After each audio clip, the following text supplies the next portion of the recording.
Kepala Dinas Kesehatan Kota Ambon, Wendy Pelupesh mengungkapkan adanya penambahan kasus baru Human Immunodeficiency Virus dalam kurung HIV dan Acquired Immune Deficiency Syndrome dalam kurung AIDS.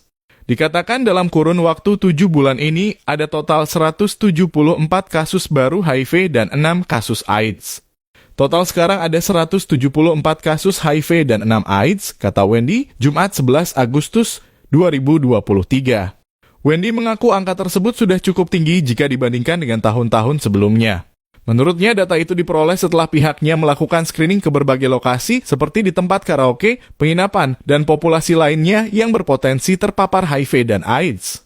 Dikatakan saat screening tersebut pihaknya melakukan pengambilan darah dari setiap orang untuk kemudian dilakukan pemeriksaan.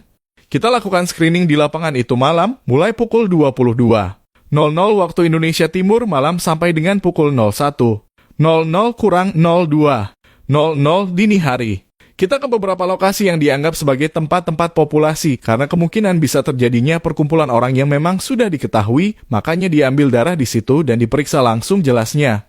Selain screening pada lokasi-lokasi yang dianggap rawan, dirinya menambahkan jika setiap ibu hamil yang datang memeriksa kandungan di puskesmas juga dilakukan pemeriksaan HIV dan AIDS.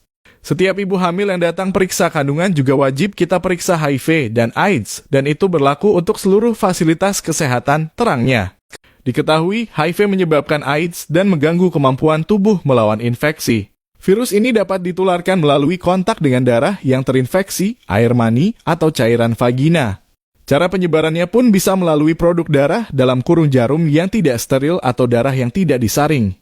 Selain itu melalui hubungan seks vaginal, anal, atau oral tanpa alat pengaman. Dan dari ibu ke bayi dalam proses mengandung, persalinan, atau menyusui.